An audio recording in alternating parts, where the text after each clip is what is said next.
Well, now that we got that figured out. Hello, everyone. I hope you're doing fantastic on this beautiful day. This is my monotone self.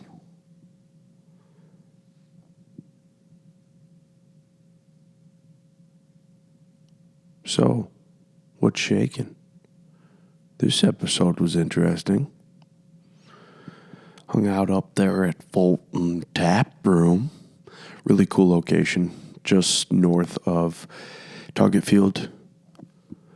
They have a kind of a unique setup where there's this silver bullet pull behind camper is their kitchen outside, but it's connected to their building. It's really unique. Then you go in, wide open setup. But on this night, they also had their first night of trivia night going on.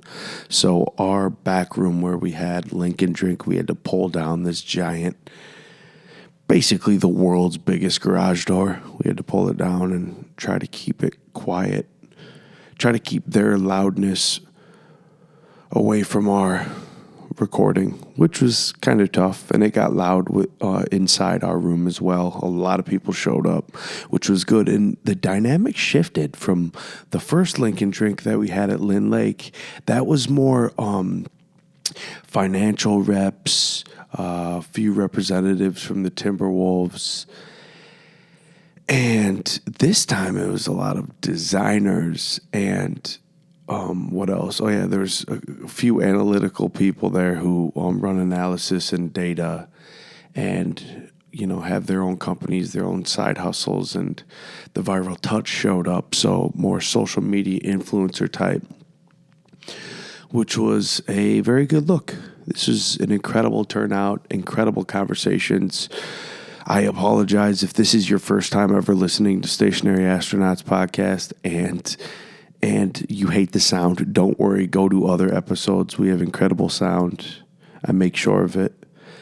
This time, it's just tough when you're in a wide open setting in a place that is meant to have a lot of people at it. It gets tough, but we got some very interesting stories out of people. One from Declan on the Back Pocket Podcast was great. He was the last one to sit down with me. Another one from Schmeiz, from Jaden Schmeiser, from Social Butterfly, our friends at Social Butterfly. He told an incredible story about how he lost his visa, his student visa, because he was no longer on the hockey team. But he's a junior hockey player from Canada, and that's where he grew up in Vancouver. Vancouver Island. Big difference. Get it together. You'll learn that in the show, why there's a big difference. Also, Molly and Dustin from Viral Touch. Dustin just became partner of Viral Touch, which is huge. Dustin ran a lot of our funnels for Gary Vee, so we talked a little bit about that. These are people you can really connect with, you can really learn from. Oh, who else, man? I met this other kid from the Hive. Gosh, he was so cool, man. Cole, so cool. He founded the Hive, and their clothing company is kind of like Love Your Melon, where the proceeds go to a cause, and they're saving the bees, dude. They are saving the bees. Super cool. And then this kid, Austin, the first kid to sit down with me, 19-year-old kid, he was hitting me up on Instagram. That's how we linked. He's like, dude, do you think I'll even be able to get in? And this is someone who has been following the Stationary Astronauts for a while, and he just moved to the Twin Cities. Talk about perfect timing. And he was from Fargo, and hour south of Fargo, and he just knew he had a higher calling, and here he is trying to do some work with the butterflies and astronauts. So you got to love it when these young up-and-comers are ambitious, sometimes overly ambitious. I know I am with a lot of the things I do, where I take a leap when I haven't even fully strapped my parachute on, But it's the risk-taking that we remember in the history books. Don't ever forget that. The risk takers are the ones we put in the history books. Don't ever forget that. So with that being said, this is a very special episode with many of our friends. You'll see their tags. Thank you so much to the Fulton Taproom. I can't wait. Today, actually, me and Brando are meeting up to start planning 003. It's a surprise. That one will be in exactly 2 months. Enjoy the show. I'm gonna be high as a fucking man. And now, the stationary astronaut. All right, we got my man Austin, interviewee number 1, mother sucker, at Lincoln Drink 002. How are you, Austin? I'm doing good. How are you? I'm good. This kid, and I can say kid, you're 19 years old. Yep. This dude just moved here from, an hour south of Fargo? Yeah, so about 3.5 hours. And you're living in the Twin Cities now? Yeah. How do you like it so far? I love it. And you're the founder of Evernorth, correct? Yep. Yes. So how did we link up?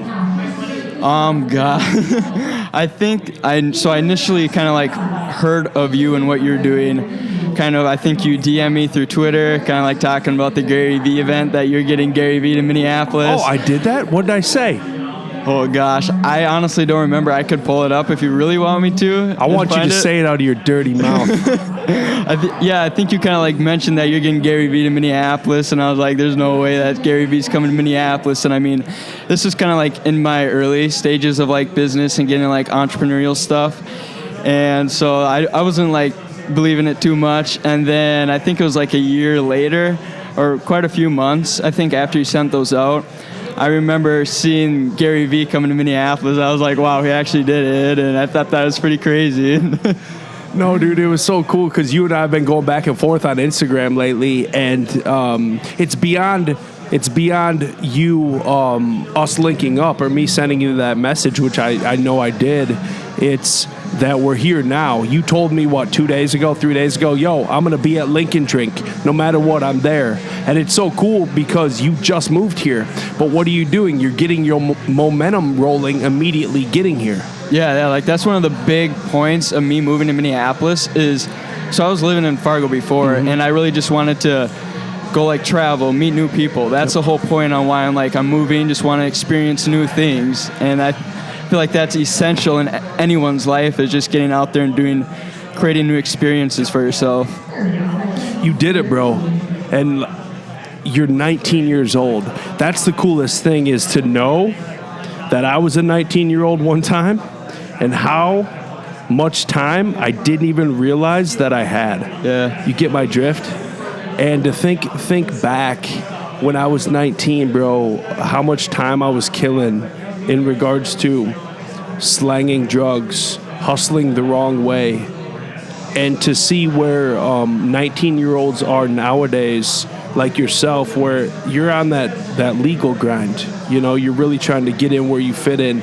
Look at you, man. You're coming here, and immediately I'm able to tell you, hey, we've got a 20-year-old over there. We've got a 23-year-old over there who owns Social Butterfly. We've got 22-year-olds working for him. That just shows you're in great company, especially with where you are mentally. You know, you're here, bro. I wouldn't have been at a networking event like this at the age of 19. Get the fuck out of here. What made you want to get on that legal grind and pop? Is it social media as a whole?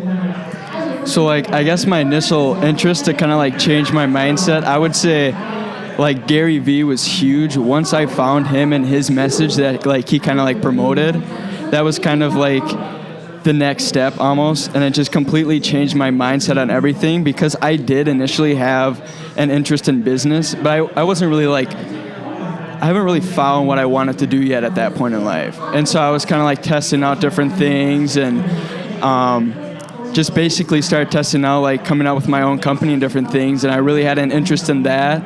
And I had an interest in clothing. I had interested in kind of like 1 Million Cups. They're an event up in Fargo, North Dakota. And I've always loved to kind of like go to those type of events. And then I also really love listening to podcasts. So I was like, how do I create a company kind of like around these three areas, but yet make it unique to the North? And that's kind of like how I started getting into like business more so and everything. I really like that. was given the opportunity to present at a 1 Million Cups down in Rochester for Gary Vee. But it wasn't about Get Me Gary Vee. It was the big idea of the meeting of the minds and what we're trying to do, create the TED Talk for millennials, where we have DJs on stage, Netflix comedian, along with a world-renowned speaker, and then a dope after party as well. So we're trying to like bring the entire atmosphere to a city, kind of like a Super Bowl, only not the Super Bowl, obvious, but like the Super Bowl of a speaking event. And then what we can do is we can promote and build our friends' businesses around that. So our friends who are doing epic shit in social media advertisement, promo, clothing, things like that, and in the arts, where we can give them a platform as well. And it really kind of builds up what we're doing here with Lincoln Drink and what our friends are doing with Evernorth and Social Butterfly and Stationary Astronaut. You go down the list of the people you're going to meet here tonight. Work for the Timberwolves. They work for the Target Corporate. They work for 3M. You know, but they're our age. They're not the old heads that we envision when you think of a dude who works for 3M. You're thinking of a white-haired fucking engineer who created cool shit in the 90s. You know what I'm saying? Yeah. Like, that's what you think of. But they're our homies. They're our confidants. And you're going to meet them here tonight. You know? Yeah, and they're going to awesome. swindle you. They're going to give you their card, and they're going to say, I'm going to give you all the opportunities in the world. Come work for me. And you're going to say, no, motherfucker, I'm INDEPENDENT. Know what that means? You answer to no man. I'm just kidding, bro. This 19-year-old, he's looking at me just with his dreamy-ass eyes like, is this dude crazy or for real? Which one is it? No, bro. The people you'll meet here tonight are the type that they can get you in the doors. You know, they can really get you in the doors. The cool thing about these networking events is that you maintain these connections. So, you know, you go to a 1 Million Cups or whatever, you'll get some business cards and you might have coffee one time, you know, but do those connections stick? Sometimes they do, typically they don't. Here, you have an opportunity to make them stick and then get your ball rolling and your momentum moving in the right direction here in the Twin Cities. But you still can't have a beer. I don't care if we're at a brewery. Do you think I'm the only one here that maybe can't, or do you think there's? Oh no, kid at Joe running our front door.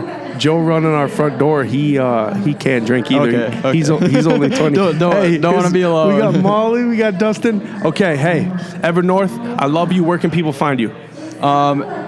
At @ever_north on Instagram and Twitter, and at Evernorth Co on Facebook and website. Check him out. He's in Minnesota now, folks. Molly for sure. Molly in her camouflage didn't think anyone was going to see her. Ooh, it's so soft. Is that velour? Talking to that mic. Yo. My ball of energy. How are you? I'm so good. Molly Hale. What's up? Okay, so how was your holidays, first and foremost? My holidays? Yeah. You know what? They were super mellow this year. What'd you do for New Year's? Chill. Every year, my business team rents out the YMCA, actually, for New Year's. Whole kids event. They got freaking bounce houses. They got all the things. Ice skating. It's like a whole family event. So probably not as exciting as what you did. What did you do? I danced the night away. I broke my vape pen. I popped some champagne, and I got the DJ equipment really wet. I love it. Yeah. Sounds similar to my night. Really? Chasing my kids around bounce houses. So y'all were bouncing all right. It was pretty intense. I'm not going to lie. They did not want to leave. Okay, so we know your name, Molly. What's your mission? My mission? You know, that's funny. I feel like it's changed. It has changed. Recently. What was it? Okay, so we'll digress. Okay. What was it, and what has it morphed into recently? Okay, so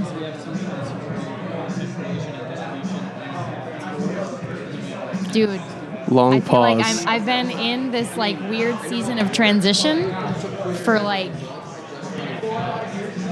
6 months, and I'm like just figuring out and like being okay like with my professional new kind of journey, right? So I just came out of being a freelancer for a year and was just kind of had this vision of like I'm gonna freelance and I'm just gonna kind of solve the money issue, and then we'll figure out the bigger picture later, right? Like, because I honestly believe that, like, you can't know your big mission and vision until you can stop thinking about money constantly.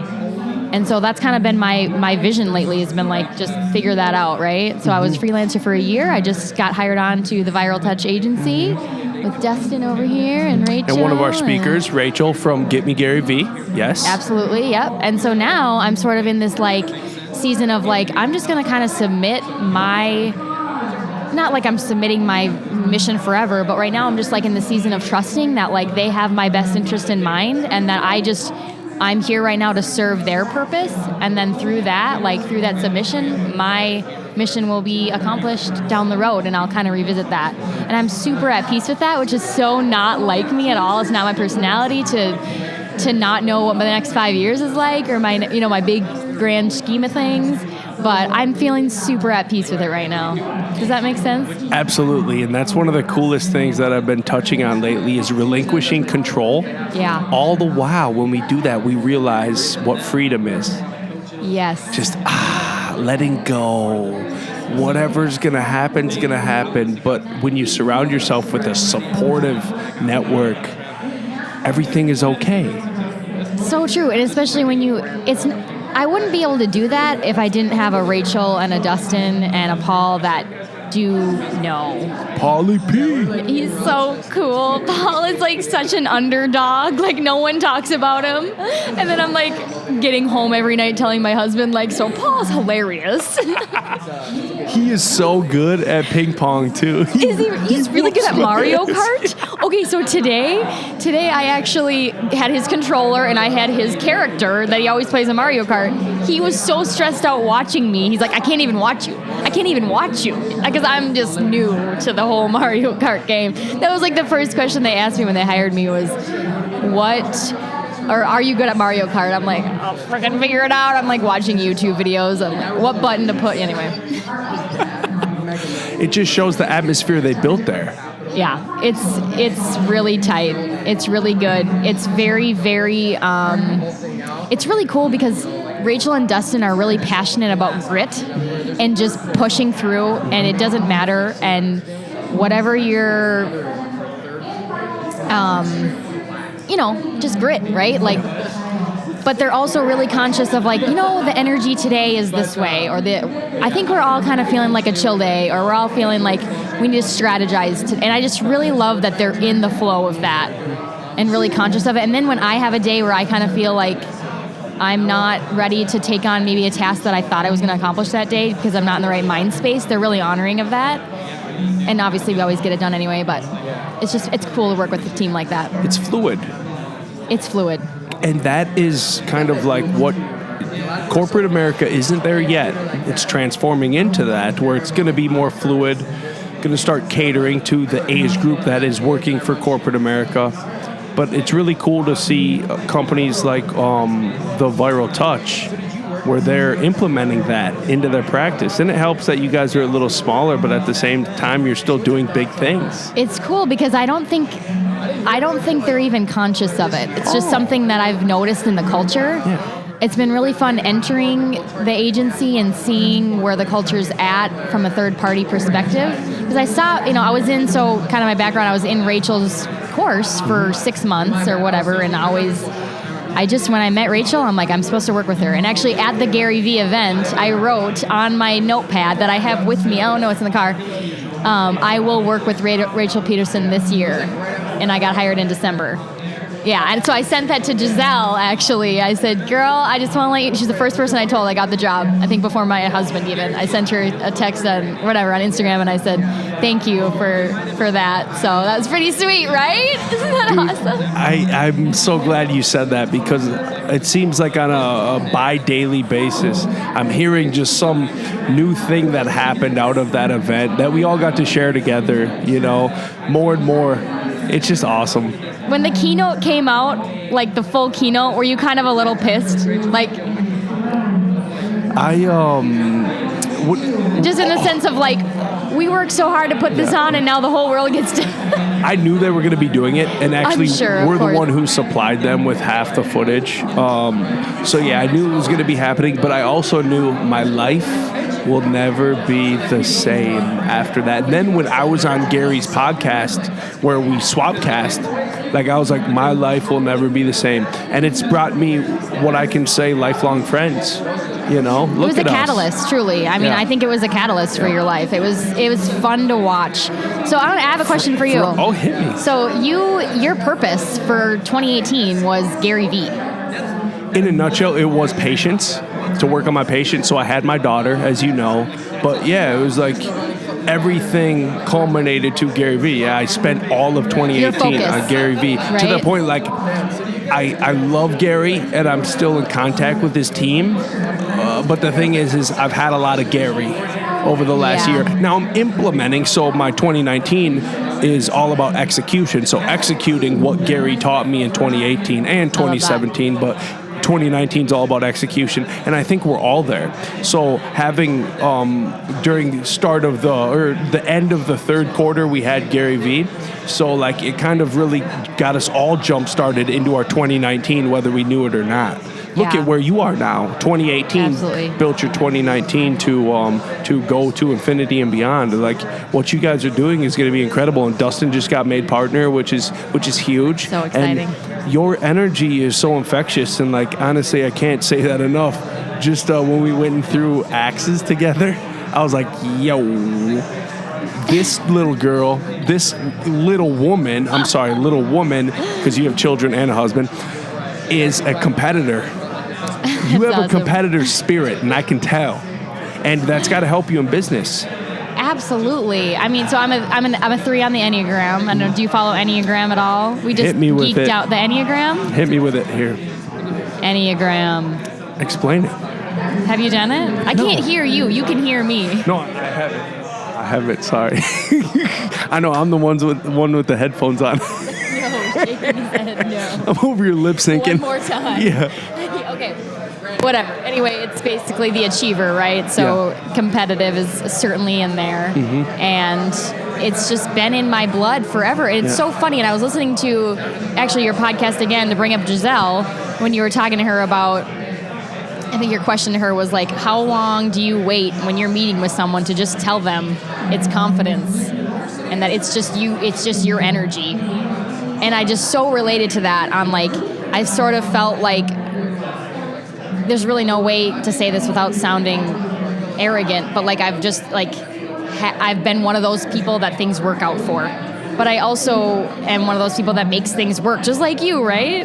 Like we're just one of those people where things just happen to keep working out because we keep working. And so, yeah, it's absolutely helped me in business. I'm glad you brought that podcast up.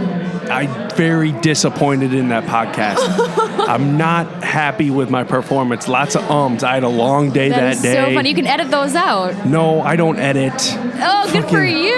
I keep it genuine. I keep it 100% real. If I'm off that day, I'm off that day. So when we talk to Giselle, I hope I'll see her on Friday. I've got to tell her we got to do a round 2 because I'm very disappointed in my performance to the point I can't go back and listen to it. And there were so many gems I just can't. It just That's hilarious. Because I'll tell you as a listener, I did not notice that. I was not judging your performance. I thought you did a fantastic job. I'm so insecure. So over the first quarter of 2019, do you have any big plans or goals that you're going to be able to accomplish in the first 3 months? Personally,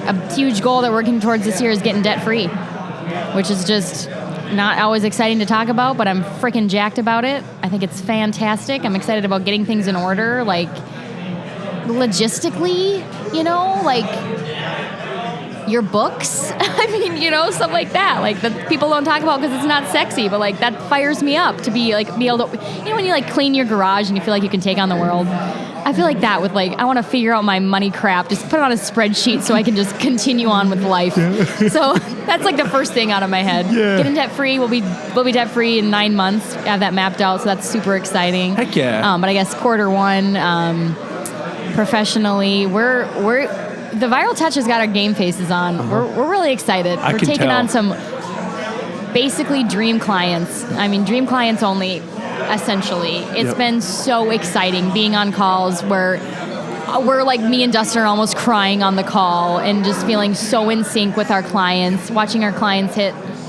their goals, and it's just thrilling. I love it. It's so cool. You guys are pioneers in your own way, and I'm so happy to have been able to connect with you. It's fucking incredible. Molly, thank you for coming to Lincoln Drink 002. I really appreciate you. Thank you. Where It's can super people fun. find you? Molly R. Hale, at Molly R. Hale on everything, Boom shakalaka. You know it. especially Instagram. All right. We got the back pocket recruit, Austin. Can you hear me? He can't hear me, folks. Here He we cannot are. hear me. All 'Kay. right. So Declan just told me I need to talk to you. What's your name? What's your mission? Well, the reason why Declan might have said that is not quite sure, but I'll give you the backstory. My hear name it. is Austin Doomer. I started MB Outdoors about a year and a half ago. It's an outdoors brand. It stands for Midwest Backcountry. Me and 3 buddies, we all started it. We're all Army veteran guys here in Minnesota, Iowa, and now St. Louis, and we just decided, you know what, we're done saying what if. We wanted to come up with some kind of brand that would not be centric to one state, but would really share out the love of going hiking, camping, anything like that outside, sharing some whiskeys around the bonfire, and here we are today. So it's been a fun ride for a year and a half so far. Are you a guide of any sort? I'm sorry? Are you a guide, like hunting guide, fishing guide? We do fish and hunt and hike, but we don't provide any guiding. It's more of just kind of like creating some apparel that shares that love for it. And we didn't want to be exclusive with one state or one kind of a hike or just a fish. You know, we wanted to make it a little bit more broad, and I think that's been our cool thing. And the one thing that makes us a little bit different than a lot of the other competitors out there is we have charitable partners. So we've partnered up with a lot of nonprofits such as Team Red, White, and Blue and 3 other ones. And so a portion of everybody's order goes right to that charitable partner that you decide on who you want to send it to. So it's malleable. They get to decide. Yep, you got it. Okay, so do you know Love Your Melon? Yep. And like 10 Tree? Yep. And there's another brand that is doing it where that's kind of the look nowadays in the 21st century, especially with an outdoors brand. Exactly. Like you guys, because if you're not guides, you guys are the brand. And I'm being observational right now. Yep. So is there any other legs that you plan on having grow outside of your branding? Yeah, we're partnering up with a small, I would call them almost a craft distillery. So we partnered up with Iowa Distilling, and they just started down in Cumming, Iowa about 2 years ago. And they kind of the same thing. We want to be able to support and collaborate with other small businesses. So that's why all of our photography is done by guys who, honestly, their following on social media is 5,000 below. We just love their talent, and that's how we send them out some apparel and say, hey, this is what we're looking for. If you can collaborate with us, we'll give you photo credit, and let's just move on from there. That's so dope, man. You're giving young guns or up and comers an opportunity to grow. For sure. Now you said you were a veteran. In what field?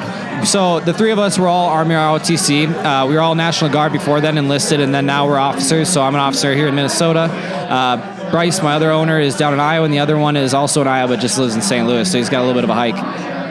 That's so cool, man. You guys are a remote brotherhood. Yeah. No, that's the nice thing. I mean, we don't have a brick and mortar for a store, so being completely e-commerce online is the only way that we operate. And it makes sense for the ones that don't live together, and we get to see each other once in a while and do some photo shoots, but we operate off of all digital. Have you had any backing from the Army?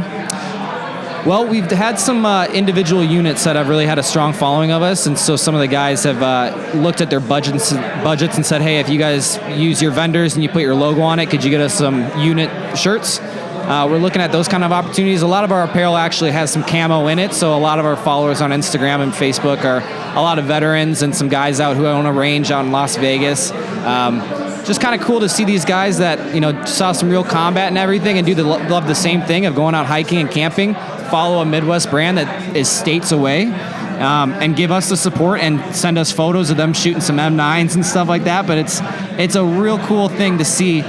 Not only the girls who might hike up Lake Superior or the guys who are chopping wood down in Annandale, but then you got these guys who are out, who are in the National Guard out in California and things like that, doing the same thing, and they're all following it because they share that passion of just getting outside. Austin, you're a hero, man. Say that again? You're a hero, bro. You really are. I appreciate that. Any way the stationary astronauts or the social butterflies can help you, we got your back, brother. I appreciate that. Thank you. Where can people find you? they can follow us on Instagram at MB Outdoors Official, MB Outdoors Official, and then MBOutdoors.com. That's where all of our apparel is. And hit us up, follow us, and also send in some pictures if you ever get some apparel. That's the move, brother. Hey, thanks for coming on. Thank you so much, man. All right, Schmize, we're hot, baby. We are hot. Lincoln Drink 002. Okay, We're so, live. bro, hold on. Let me get your mic hot. Okay, so you there? Hey, Hey, how you doing? you got a GoPro on your head staring at me right now. I don't know, man. This thing's strapped on.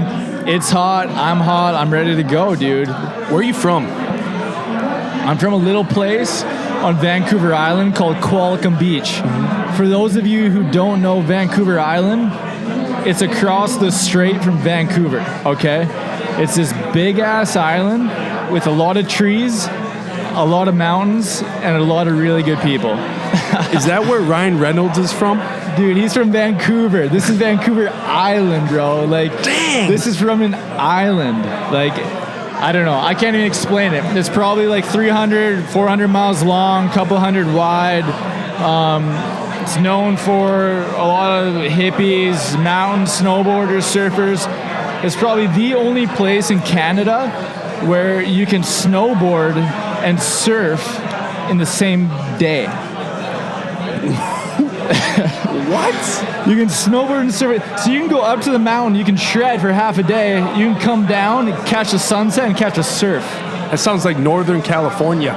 Sun similar. So do you guys go orca watching? There's whale watching, yeah. I mean, I grew up with lots of fishing too, so sport fishing. We'll go out and we'll slay some salmon. You get some dolphins come up beside you, some whales, dude. Like, I'm a big outdoor enthusiast, so it fires me up just talking about that type of shit, dude. But I mean, I feel like it's such a super underrated place. Like, not many people go to Vancouver for a holiday, you know? I mean, if you're an outdoor enthusiast, I highly recommend it. It's full of good people and super sick adventures. Yeah, growing up, all I ever heard was people went to Vancouver to get some beasters, some BC Bud. And then it turned into you would go up there to get really good heroin. So, I mean, I've heard of the first part, yeah, but the second part I might have been out of the loop in. I don't know. you guys have a heroin program where you supply addicts with clean needles. You're actually like literally lowering the AIDS rate. You know what? I think we have an election coming up for a prime minister. That should probably change that. Yeah. I mean, no joke though, the BC Bud up there, it's true to its name. I'm not gonna lie. So is a lot of other problems. But dude, you know, Canada's on the forefront right now with marijuana as a business. right? And exactly, we just legalized it in October, I think, and we should have done it sooner. It's already booming. There's already a shortage of cannabis in the entire country, which absolutely blows my mind. You know, I think it's something that should definitely flow down to the states. It already has in a few states. I'm a big supporter of it myself. So I don't know, dude. I think nothing but good things can come from it, especially with the CBD business booming how it is. There's nothing but good things in my mind that come from it. Especially with like Oregon has a surplus right now. They should hook them up. Dude, I heard they're trying to export it out of state, but there's a whole bunch of shit going on where they can't. You know, dude, that's the states though, man. I mean, you guys got President Trump sitting up there on his fucking hightail. You say you guys like you aren't living down here, sir. I know. On your work visa. Hey, low key. Low key. No, it's a good thing. You're doing it right, you know, and that's the main thing. That's the most important thing. So what brought you down here? Yeah, dude. I mean, that's probably the biggest question. How did I get down here? So I've played hockey, ice hockey, 21 years of my life. I'm 25 years old. So if you do the math, that puts me at 4 years old where I started skating. I've played very competitively my entire life. I've always been pretty good, not trying to pump my own tires, but I ended up playing junior hockey in Victoria, British Columbia for 4 years. Which is a big deal. The junior program in Canada has been written about by a book I talk about a lot called Outliers by Malcolm Gladwell. He specifically used your guys' junior program as an example of how getting in your 10,000 hours early because of how you guys structure starting in January. If you're born in January, you have a leg up. If you're born in February, they looked at the numbers of NHL players. If you're born in January, February, March, you literally had a better chance of making it into the league because you got your hours in earlier. Well, what the hell happened to me, man? I'm born in January. You should have fucking made it quicker, dog. No, I feel that though, but yeah, it's a pretty big deal. I mean, the Canada hockey system has come a long way, and it's definitely a very strong hockey system. You know, as we saw in the past World Junior Championship there. But you started smoking Beasters. That's what happened. Yeah, you never know. So how'd you end up down here? Yeah, so I actually got scouted from some coaches at Minnesota State University, and I ended up accepting an offer to play at Minnesota State University in Mankato. At the time, they were ranked 1, 2, or 3 in the nation. So to me, it was a super big deal and an honor to even get looked at by such a highly recognized club. With the coaching staff, you know, as medaled as they are, it was an honor. So I didn't even visit the school before making a decision. I just said, yeah, sign me up. I'm going to fly down there, and you know, I'm going to go play college hockey. So I ended up coming down to Minnesota in 2014, where I played my freshman year at Minnesota State University. And you got a job working for Stationary or Social Butterfly. Yeah, dude. Is this your first job down here? No, it's not actually. So I'm gonna back up a bit and just kind of rewind. I played 2 years at Minnesota State University. Okay. I probably didn't take school as serious as I should have. Coming down here, it was all about hockey. I mean, that's all I knew. That's all I wanted to do. And so my focus was hockey. And obviously some other stuff got in the way. I wasn't as focused in school as I should have been, which ultimately caught up with me. And it kind of stung me in the end. So I was actually released from the Minnesota State Hockey Club 2 years after playing. Okay? And so that actually stung me. It stung me quite a bit because, you know, coming from a life where all you know is a sport, is hockey, is being around guys, is just being around a team, to kind of dropped on your back and saying, hey, you know, this is no longer what you're going to be doing. Well, now I'm looking at myself in the mirror. What do I do now? And that was the biggest question for me. And I couldn't answer that myself for the longest time. So ultimately, I ended up taking a year off. I went home. I don't know, man. I went through some dark days. I mean, you're going from something that you're doing 6-7 hours a day every day for a majority of your life to saying, hey, we're no longer doing that. You know, like that's having something kind of ripped out of your soul, ripped out of your heart. So it really stung me. I was a lost soul for a while. I actually moved home and I went and worked in northern BC in the oil field. Yep, I knew this. In the oil field. Now don't get me wrong, like I consider myself a workhorse. Like I can work, I can get up early, I can take mud to the face, like whatever, okay? But going up to northern BC and working on a pipeline for 15-hour days in negative 35-degree weather, that can change from flying on planes to different areas to play hockey, getting free food, free this, free that, like treated like kings, okay? So it was a big wake-up call for me in a sense. And at this point, I was still lost. I was still in the dark days. I was making a lot of money. I was bringing a lot of money. I was working grueling hours. It was shit. I hated it, but I loved it because I was making money. And so December, January came along. This is probably 4 or 5 months in. So I was working up north still, and I remember the exact moment. I still remember it. It was probably around March at this point, and it's called spring breakup. So it's when all the ice turns into water, it turns into mud, and it's just a shit time to be alive up there, you know?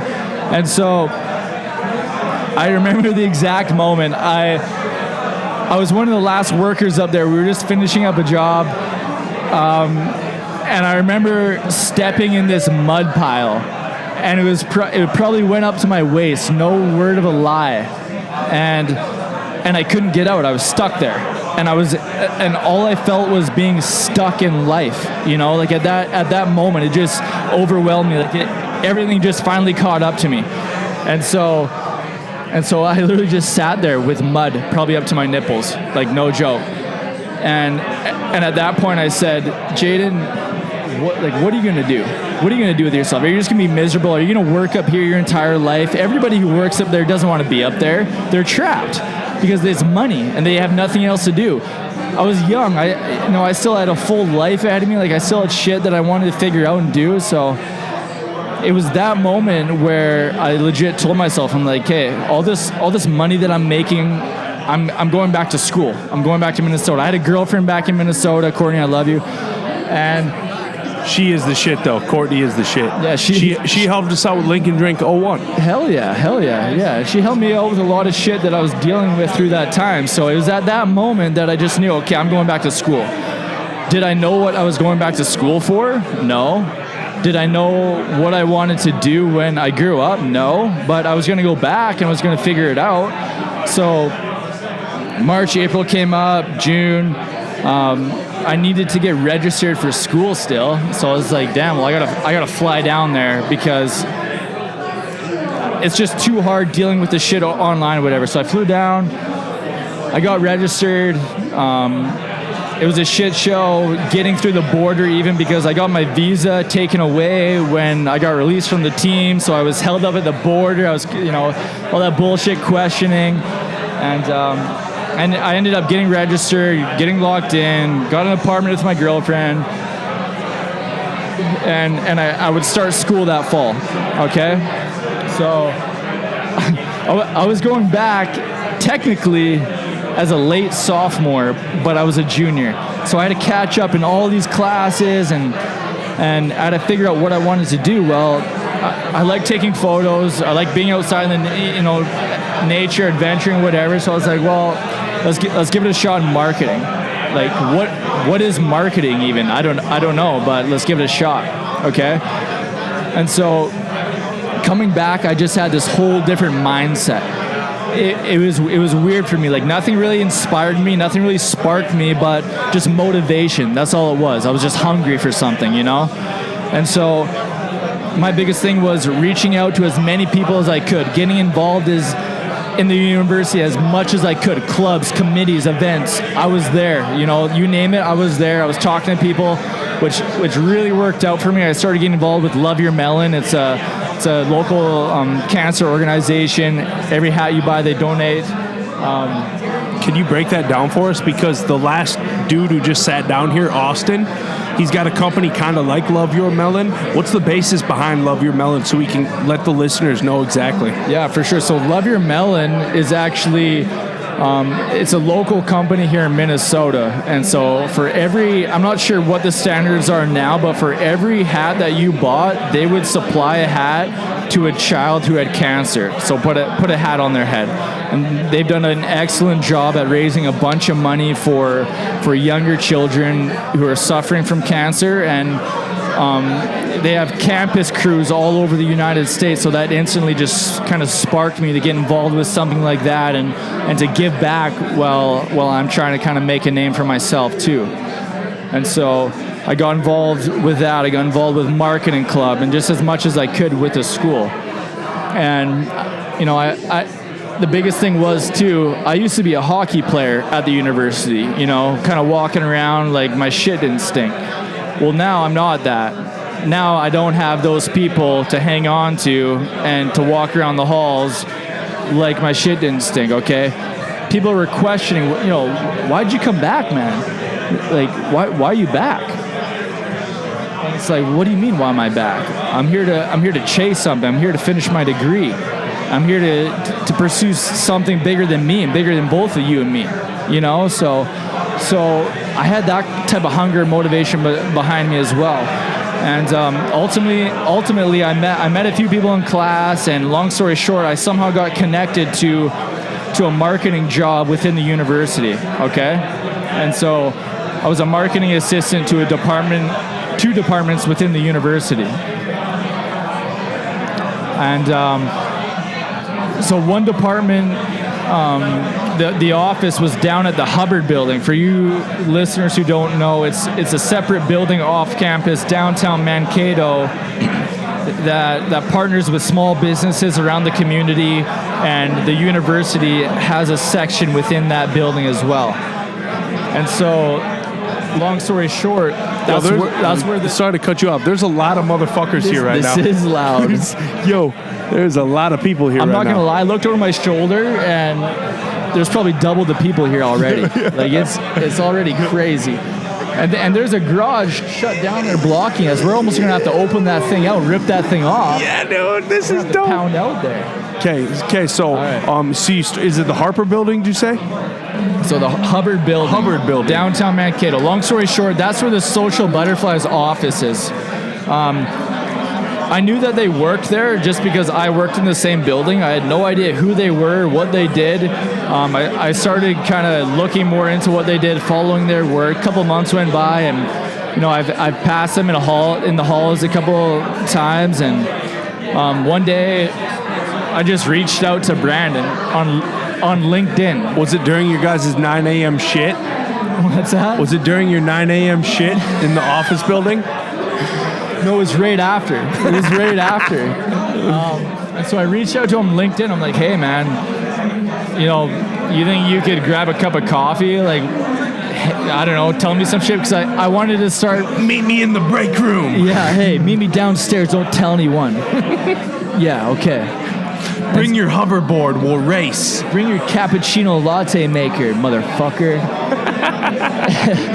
And so we ended up meeting because I wanted to start selling ads on Facebook, and I just wanted to know how he did it, okay? And so he's like, well, why don't you just help me? Like, why don't you help me in the Butterfly? I was like, maybe, I don't know. Like, that could be cool. Maybe, yeah. Like, what do you guys even do? Like, I want to do my own shit. Like, I have my own big dreams, you know?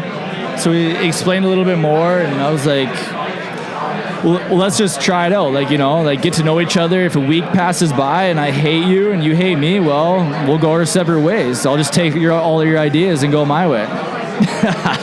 No, but it ended up being super dope, and I ended up clicking with them a lot, and now I'm full-time, like, working with them. So I don't know. It was just this big story where all I had was motivation and wanted to learn more. And I'm still constantly hungry to learn more from these guys, because, you know, guys like Jake Hoffman, who just knows the ins and outs of Facebook Ads Manager and Business Manager, and Brandon with his skills in videography and sales and photography. Like, I'm legit learning something new every day. As cliche as that sounds, it's facts. It's facts, especially in this industry. Like, we're coming to work. I came to work yesterday. There's a $30,000 espresso machine sitting on the cafe counter. It's something new every day, dog. Like, like, it's funny and, like, as crazy as that sounds, it is legit something new every day. So I'm so inspired by these guys to just continue working hard and seeing what the future has for us. Man, your story's gonna help a lot of people, bro. Your story's gonna help a lot of people. I hope it does, because I was at a super low point.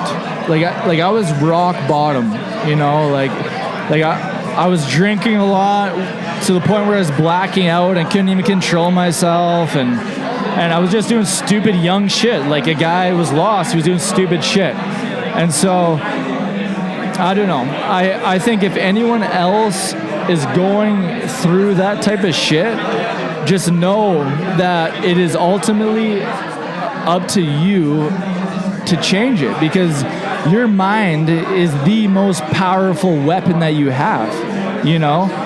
So, I don't know. If anyone's listening that's going through some tough shit, well, one, reach out. Two, just know that there is light, because ultimately it's up to you what you decide that you want to do at the end of the day. It is. Wise words from a simple man. I love you, brother. Where can people find you? Love you, man. Where can people find you? You can find me on Instagram at Shmize, SHMIZE_, and on Facebook if you want. All right, Boy Scouts, Girl Scouts, and Rainbow motherfucking Scouts. Lincoln Drink 002. We ain't done yet. All right, Mr. Lincoln Drink. Lincoln Drink 002, Fulton Brewery, man. Yo, they just keep getting better, dog. You know, at the end of the day, I really don't care about the numbers, dude. I just want to hear the stories of who connected with who. That's what really matters to me. Lincoln Drink started at 7 p.m. I got here at 5. I met someone at 6:30 that I think is going to change the course of my business. And not from just a money standpoint, but from a value proposition standpoint. And that's what I want, man. That's why I started this whole thing, is because I want to meet new people, but at the same time, why don't we connect more and more people? And that, you know, that's why I brought you into it, because you're a connector. You're a mover and shaker. Well, who you're talking about is Stationary Astronaut and apparently Social Butterfly's new fucking intern. Howie, the man, dog. Howie, He's bro. the man. He's getting the meeting. We're sitting down. If something happens tomorrow, great. If something happens in 6 months, great. If something happens in 6 years, great. That's all that matters, bro. He's rebuilding our website right now, and I didn't even ask him to do it. He's just like, bro, I got you. You need to do this, Dude, he this, started and showing me like 7 different pages of Excel spreadsheets, and I was looking at it, and I got a little dizzy, and he started talking, and it started to make sense. And I go, so you like numbers? He just looks at me dead ass in the eyes, and he goes, I'm good with them.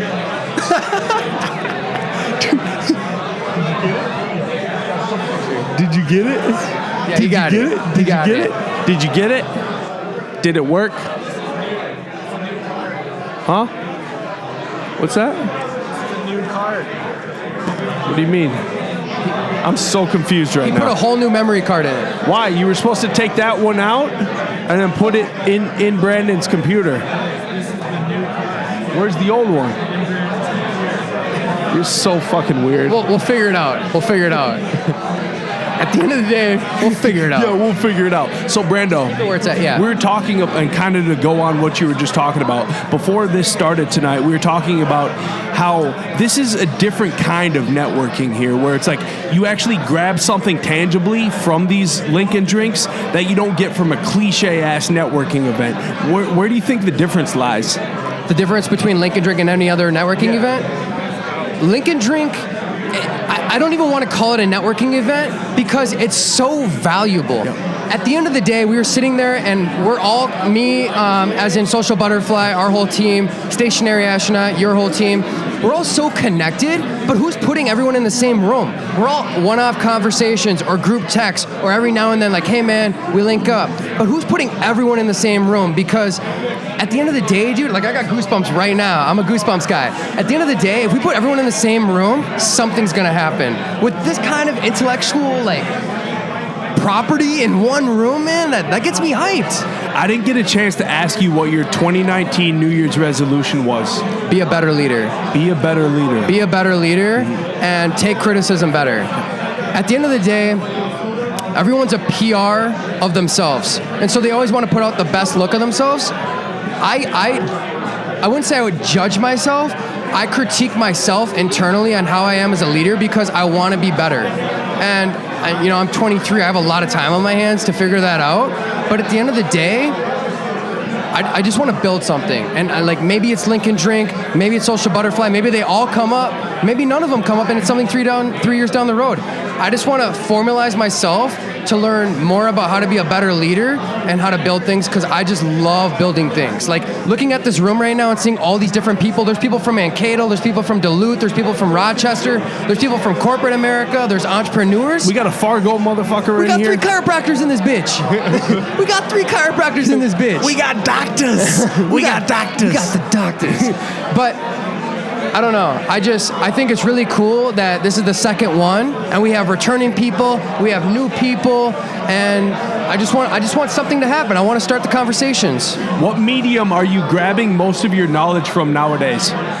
Everywhere. I wouldn't say one. I would say podcast for sure. I watch a lot of web series. I'm kind of weird. I'll get super into someone, dive deep super hard. I'll start like dressing like them. Like I'll get into it, bro, and then I'll move on. And then if I need a reminder, I'll get back. So like, for example, I was super into Gary Vee. I still love Gary Vee, but like I move on for a little bit, and if I need a little bit of that Gary Vee mentality, throw in a couple podcasts. If it's a good podcast that I click on, I might get hooked for 3 or 4. And so I read articles. I like the way I look at Instagram and Facebook and how people are posting, what ads I'm getting targeted. I take it all, man. Like I'm a consumer.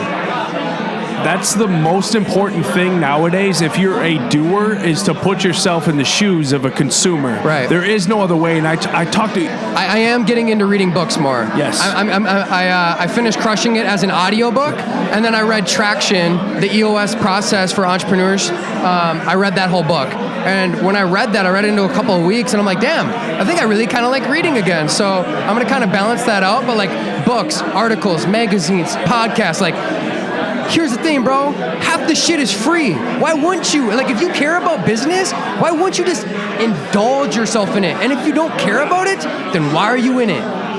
Like, if you're super into being a chiropractor, podcasts, magazines, this. If it's web series, if it's YouTube videos, and that's what really ticks you, dive in on those. Not everyone's a podcast listener. What I was going to say was we deal with so many small business owners, and we're 9 out of 10 of them are fucking up is they're not putting themselves in the shoes of a consumer.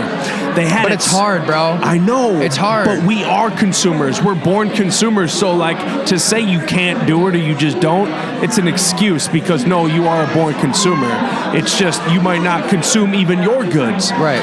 And then you have these people who are, they're so caught up on how it used to be, all the while someone like Social Butterfly comes in, no, I'm offering you how it is now and how it has been, you just haven't tapped into it. But even that, bro, I should be more ahead of the times now. Like, we just had a conversation about this internally through the Butterflies. Like, yeah, we might be doing decent at Instagram. We might be doing decent on Facebook. Where's the next platform? Where's the next attention? Because by the time we start killing it on Instagram and Facebook, where's it going? And my question to you is, with everything that's going on Facebook, kind of a side conversation, with everything going on Facebook, how long do you think it takes for Instagram to be ruined? Because here's the simple facts. Founders are gone. Zuckerberg owns Instagram. Look where Facebook went and where their brand integrity went. Instagram, it's still popping. I don't know, man. I don't know. I give it a year and a half. Before a complete paradigm shift? Before something happens. I don't know what it is, but I think a year and a half before Facebook ruins Instagram. So does that mean I shouldn't be graduating from Spotify, or not Spotify, but Snapchat quite yet? It's an interesting conversation because I personally do not like Snapchat whatsoever. I went and talked to my high school, a class that I went to go talk to. I said, what's hotter, Instagram or Snapchat? Every single one of them said Snapchat. Every single one of them. That scares me. I don't like Snapchat. Man, but so does that mean the old Dust Bowl known as Twitter? Are we gonna have to fire that back? Twitter still has an importance, man. It's real-time news. No, I know that. It's actually 12 hours before normal news. So it's like, that's why I go to Twitter. Anything breaking, I go to Twitter to verify it. So does that mean Twitter will maybe kind of revamp its platform and kind of compare itself more I'm not sure because there's not another platform that serves what Twitter serves. Yeah. There's not another platform that serves that. If there's another one that does it a little bit better and what that better looks like, who knows? If someone comes in, it could easily be wiped away because Twitter's like on a teeter-totter, but people who are hard on Twitter, they're hard on Twitter. So, do you use Reddit very often? I don't. I should, but I got people on my team that use Reddit. Yeah. Here's the thing. One of the biggest takeaways that I took from meeting with Iconic and Mark Brazil, they asked me if I offer websites. I said no, because my mentality is I should be focused on what I'm good at and hone in on that and be the best at it. He goes, but if you have 18 killers that's a web developer, you're not doing it. they're doing it. And that opened up my perspective. And so I want to start branching out and offer everything and just build such a strong team. But at the end of the day, I met 4 other people that own a marketing agency. I got some things up my sleeve of how I can set myself apart. And things about to get crazy in 2019. You heard it here first. Where can people find you? Where can people find me? Instagram's at Social Butterfly Company. My personal Instagram is at Brandon Polizuk. If you want to try to spell that, go for it. It's probably easier to find it on the butterfly. But otherwise, you can just type in socialbutterflycompany.com. All right, brother. Cole, stay in the mic. How are you, sir? What was that? How are you? I'm pretty good. How about yourself? You hanging in there? What was that? Sorry. Yeah, it's definitely a little loud. Sorry Dude, about that. you are clean cut, man. Thank you. I appreciate that. I've been growing the hair out, rocking like a little bit of a light beard. So hit us with, what's your name, what's your mission? My name's Cole Ayersman. I run a company called Hive Apparel. So the mission behind it is we're actually trying to save the bees. So all of our proceeds actually go towards saving the bees. Huh? For real, for real. Huh? I got this man awestruck right now. I love it. I love it up, dude. Yo, I've ran into people who love bees. Shit, I'm friends with a beekeeper. I got a couple beekeepers on the case, man. Couple. I had lunch with her today at City Market. I shit you not. But really? Check this. Now she works for Mayo Clinic, does studies and shit. But check this out. I've never met a man really funding the saving of the bees ever. Now I have, and he's got a honeycomb, dude, right on he's got beehive right on his freaking jacket. That's his own jacket. Dude, that thing is clean. Let me feel it. Thanks, man. I appreciate it. Damn, dude, that is clean as shit. Yeah, we got all kinds of stuff. I mean, we're really trying to bounce into the outerwear market right now. It really keeps it consistent because honestly, we live in a colder place, so having that stuff around is quite nice. But sales are going coast to coast, so we got to keep a little bit of everything for everybody, you know? So, man, that's incredible. Yeah, thanks, man. What year did you guys start?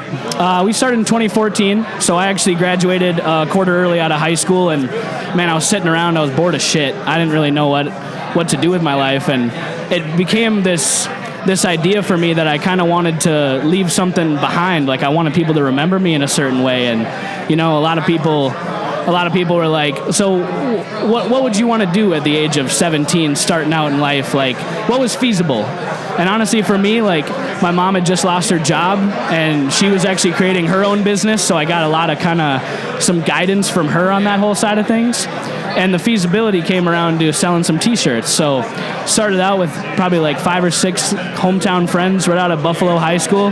Shout out all the boys. And honestly, from there, we grew into a company that really spread ourselves across the nation. But we started in Minneapolis. We went up to Duluth for a little bit. I went to school up there for 4 years.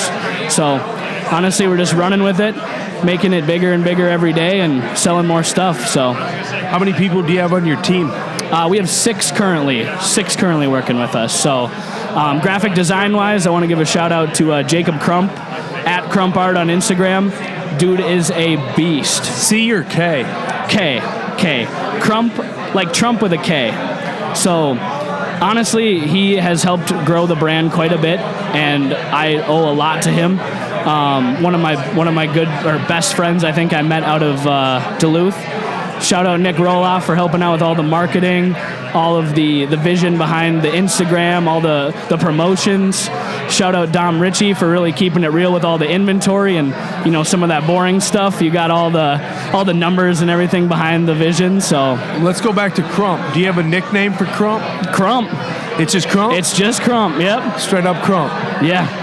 That's the move, dog. He's dope, man. Honestly, a really good dude. And it's not just like graphic design he's good at. Like, he's got the painting. He's got the drawing. He's got everything, man. He's good. He's real good. Keep talking. I'm going to pull him up. For sure. Crump Art, dude. But yeah, honestly, team started right one place, and we've just kept growing and growing. So it's definitely a good vision, good vibe. I just want to keep growing and kind of take it to the next level. Yo, dude, this portrait of Tupac like underwater kind of. Yeah. Yo, that and he is does like artist stuff. I mean, super he'll do dope. personal portraits if you need some stuff done for you. I mean, you're a good looking dude. You definitely could get one for yourself too. Yo, this man with a comb over is trying to butter me up. So where do you guys see yourselves over the next year of 2019? The next year, I'd really like to see ourselves getting out to like Agenda Trade Show and Magic, really expanding our distribution channels. Down the line, probably not within the next year, but probably within the next 3 to 5, I'd like to open a storefront somewhere. Thinking one in Minneapolis to really start things off and kind of grow the exposure of the brand. Just really bring it to the market, especially the vision behind it. I mean, people know that, bees are important, but they don't exactly know why, I'm really excited to work with you. We were talking before we went hot, and whenever I have someone I trust who I really respect, I work with, say, you have to meet this dude, that's where it means something a little bit more, and I hate to say it, but it's true. True. And then when I met you, I was like, yo, I vibe with this dude right here. I vibe with him. Now, do you do anything other than this? I do. I do actually have a full-time job. I work for a company called Parts Midwest, and I'm a Ford accessories rep. So basically, my 8 to 4, or my 9 to 5, as some people call it, there's always a little bit of bullshit in the beginning and the end. The 8 to 4 is really, we're going to dealerships, we're making sure that they're enforcing Ford accessories on the sales floors and that they can sell it with ease. Cole, what was your New Year's resolution? What was that? What was your New Year's resolution? My New Year's resolution was to just be a better me, man. Like, I actually turned off a lot of my social medias as of late. I turned off my Twitter and my Instagram. I just kind of wanted a little bit of a break from all the madness, So I turned that stuff off, and I've been able to clear my mind a lot more and really tackle some of my visions that I've been working on and putting stuff together, because nothing is really a plan or nothing is really an action until it's been planned, but you got to make sure you follow through. That's funny because that's my New Year's resolution is execution. Execution. Yes. There we go. I feel like I'm in phase 3 of my professional career, and phase 3 is a good place to be. Definitely. Because it means you did work in phase 1 and 2. And a lot of the times it's that bullshit work. It's the putting in the hours, getting good at something. Right. And then now that we're in phase 3, it's like, yo, look at what we've done. No one's stopping us. Look at the brand you've created, dude. It's professional. It looks clean. It's on point. Hey, I appreciate that. The future is so bright for you, man. And I'm so glad to have met you here tonight at Lincoln Drink. Well, hey, I appreciate you reaching out, and thanks for having me on. I really appreciate it. I love the vision. I want to see you do great things, and I just hope I can hang out with you and do it with you. Where can people find you? HiveApparel.com. Instagram is Hive_apparel. We got all kinds of stuff, and it's about to get a lot bigger, so keep an eye out for sure. Storefront coming soon. Thanks. Check. Yo, the newest partner of Viral Touch. The Viral Touch, baby. Dusty, your hair is looking extravagant. How are you? I actually was very careful about the shaping of the hair, knowing I was coming to this event. Bullshit, you're just saying that. Yeah, you're right. You did think hard about that brown vest, though. Oh, did you like that? Yeah. Yo, so did your picture never develop? No. Or is it still developing? Nick, this is my eyeball right here. Huh? That's my eyeball. Are you bullshitting me? Nope. Okay, so what we're doing is we've got this Polaroid, and we've been attaching the Polaroid, and we've been getting way too close-up shots. Nick is a character, on man. a Polaroid, and then we've been slapping them onto people's name tags, and yours is a little extra close. I could see the pores with that thing. Straight up, dog. No, okay, so Dusty, you came into 2019. Did you have plans of becoming a partner? Yeah, man. I mean, so it was something we were working towards, towards the second half of 2018, right?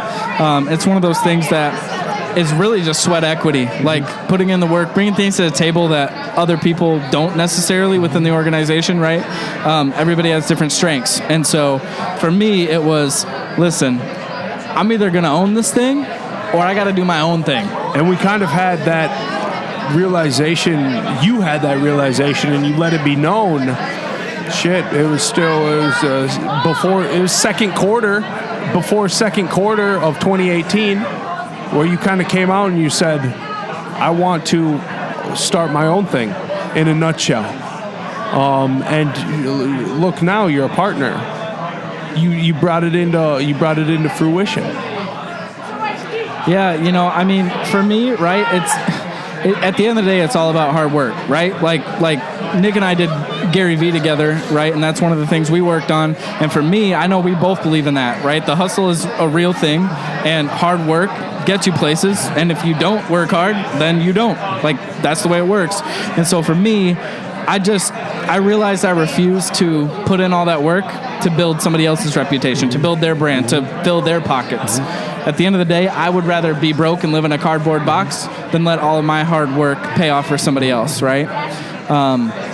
So yeah, I mean, 2019, this is where we're at, and things look a little bit different today. But, one thing that came out of that event is I have lifelong friendships. I was just telling all these people here, like, meeting Gary Vee and like the event was cool, but like at the end of the day, now I get to be like, I'm homies with Nick for life, and I know Bo, and like, you know what I mean? Like, that's what really mattered out of that. And I don't think any of us realized that at the time, but like now I built 10 lifelong friendships out of that, right? Molly just told me the story of what she wrote down in her notebook at the event. I will work with Rachel Peterson. Yeah, and isn't that crazy? Look now, dog. Viral touch. It's kind of nuts. I mean, it's one of those things, like, I couldn't even believe where our business is now from August, right? Like, tripled our revenues, and like we're killing it. I'm not gonna lie, we're doing big things. But the fact that like all those visions can align, it's kind of weird. You know what I mean? Like, you have all these thoughts in your head and all these things you want to do, these moves you want to make, and then all of it just comes to life, and you're like, what is happening? Like, I fully believed I would be out of our agency by now. Like, I fully believe that, because I'm like, yo, like, I respect it. Rachel's about her brand and what she's got going on, and like, I respect it, but I'm not going to build that for you, and that's not my legacy. And at the time, let's be clear, it wasn't called the Viral Touch. No. So there was a complete rebranding that you definitely had to have felt a little bit more tied to, since there was a rebranding that took place. 100%. Yeah. I mean, there's a lot of changes that were made, a lot of different things, some relationships that had to be severed a little bit. But at the end of the day, like, it's all love. Like, business is business, and friendships are friendships, and it just is what it is. But, like, I'm on a mission, and anybody who's not on board can get off the ship. Like, bye, Felicia. For real. So, that's the mission, and I'm not stopping until we're where we want to be. And for me, it was just a known fact. Like, I'm not gonna work my life away to build somebody else's equity. You know what I mean? So, and I know you know that. So, it is what it is. It's a happy feeling when you get there. That's where the stress starts. I know. It's like, if you think you're stressed as an employee, listen. try managing an entire business. I mean, dude, like, our agency is real, bro. Like. We're not doing little numbers. Like, we're in the 7 figures of business. Like, it's not like, shout out to all the freelancers, but like, we're not doing 5G a month, right? We're doing millions a year. And so, when you start to, it becomes a different game when you bring on all these employees and you start to hire and you're building a team. That's an entirely different stress level. Well, knowing you have to pay someone's health insurance that is going to be able to make it so they can take their sick kid who's got a double ear infection into the goddamn doctor. It's knowing that. Yeah, 100%. Like, you step back and you look at the little things, and it's like, as stressful as it is, like, to know somebody gets to give their kids Christmas because of what we've created, and like, dude, we are creating income for families. Like, that's a crazy thought. Like, when it's always about the clients you serve, of course, but when you get to the point where it's like, it's no longer just about them, it's about the people working for you. And like, yo, if I don't execute, they don't get paid. Like, I gotta fire somebody, if you know what I mean. So it's a completely different mindset. That's a cool place to be. Very cool place to be when your days turn into 24-hour days. That's your work day, 24-hour day. When you sleep, I don't know. I don't know when I'll be sleeping. Never. So are you building funnels right now? We actually we primarily contract that stuff out. Like we have somebody that we white label with. He refers us anybody that needs traffic run. So we don't necessarily build funnels and like sales funnels and websites and all that stuff, but we definitely coach on it. So it's one of those things like if your funnel doesn't work, my traffic doesn't work, and it's all a giant sales funnel really. And so having a website's cool, having a sales funnel is cool. Having good ads is cool, good social media, but at the end of the day, if it all doesn't work together, you're fish out of water to begin with, right? So straight up. What was your 2019 New Year's resolution? Oh, New Year's resolution, man! I gotta tell you, I'm not really big on that stuff. I think you and I probably identify in the same way that it's like, if you want to change something in your life or you want to be different, then you just do it. You don't have to wait for 2019. I would say though, if I had a word for this year, it's definitely intention. Everything needs to be intentional. Everything needs to have a purpose, a reason, a drive. I don't do anything on accident, or at least that's what I'm aiming for, right? Everything has to have a plan and a purpose and a reason, because if you're not aiming at something, good luck, right? So intention in relationships and business and, my home life as a dad, as a husband, everything, right? Just intention. My fitness, my nutrition, everything, right?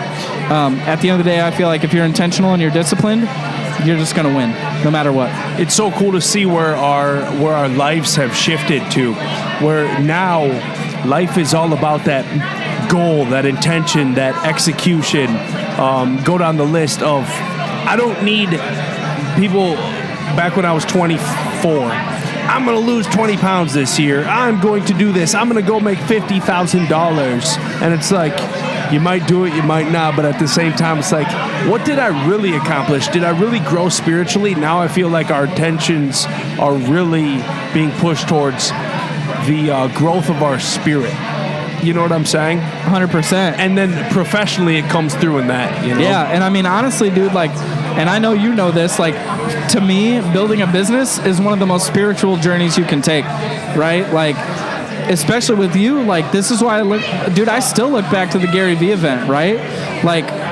To see you go all in on that, literally all in, most people don't even understand until they've gotten personally connected with you what you put on the line for that, right? And to see that journey, to be a part of that journey, to be so closely involved and know everything you literally put on the line for that thing, just, by the way, not even for yourself, just so you could bring something to your community, bring something to the people you care about, bro, you literally put it all on the line because you care about people, right? Most people don't see that side of it. Most people that look for outside looking in, it's oh, Nick's doing that for himself, whatever, for his notoriety. Yeah, all that stuff comes along with it, and that's cool, but I know your bigger purpose, and that's one of the most spiritual things you can do. And I mean, life is just too short. We spend as much time working as we do with our families and as we do sleeping. And so you better be doing something you love, man. Money is one thing, and that's cool. But at the end of the day, if you're not doing something you love, the money's worth nothing. What is an operation if you're not doing it for a greater purpose or a higher good? And that's kind of what drives my life nowadays. And my friends, the people I surround myself with, all of us, we're all doing something to help other people. Think of what you guys do, ground level, viral touch. You're helping out other people so they can feed their families. Yep. And that's what drives us. I want to see businesses, entrepreneurs, business people thrive. That's what drives me. I mean, the money's cool. Don't get me wrong. I think everybody should make a lot of money. If you work as hard as we do, you absolutely should make a lot of money. You deserve to do that. There's nothing wrong with it. But if you can serve other people at the same time, and that's your driving passion and your driving force, even better. And you know, one of the things for you, Nick, and I know you jammed about this on a previous podcast a little bit, and I had the feeling this was going to happen, but after Gary Vee finished, how many people were no longer messing with you? Yeah, it was more local, actually. It was more like local. Used and abused. Bye. You know what I'm saying? They got what they wanted from you. Yep. And that, we had lunch shortly after, and I'm like, bro, that breaks my heart. Because it's I know what you aim for and what you strive for and how you care for people. And, I knew it was coming because I just, that's how humans are, right? We see an opportunity to get something we want out of you, we use it, and then we're just done with it, right? Nick, we messed with you. Listen, what we help you with for Gary Vee, I charge thousands of dollars for, right? But, we just built a partnership, and we just, I'm just going to do this for you for free. All we want is access to the event. That's it. That was so crazy, dude. You guys gave me your souls. We pretty much did. Nick and I were butting heads and whatever. But dude, at the end of the day, the beautiful part of that is everything you put on the line, gives me a lifelong friendship with you. And I'm so grateful.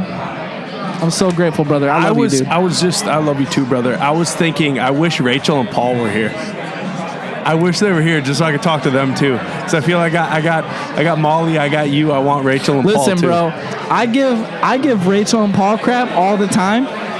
So they left the event right before Theo hit stage. And I'm like, man, listen. They fucked. Then I sat in their seats because I sat by you and Molly. Yep. Nick came and sat by me and Molly, and I'm like, yo, you played yourself because I've never laughed harder in my whole life. And now I'll mess with Theo forever. Anyways, I wish they were here too. Shouts out to them though. They got the baby at home and whatever. I know you got a baby too, so that's no excuse. Her and mama are sick, so oh man, they can stay there. I might have an adult ear infection. I'm not even kidding you. Oh man, I might. I think dude. If it goes on for one more day, I gotta go get checked, dog. Bro, ear infections are the worst. Our little girl, ear infections for 2 years straight. Yeah, it's the worst. I feel you. Where can people find you? What's that? Where can people find you? Where can people find me?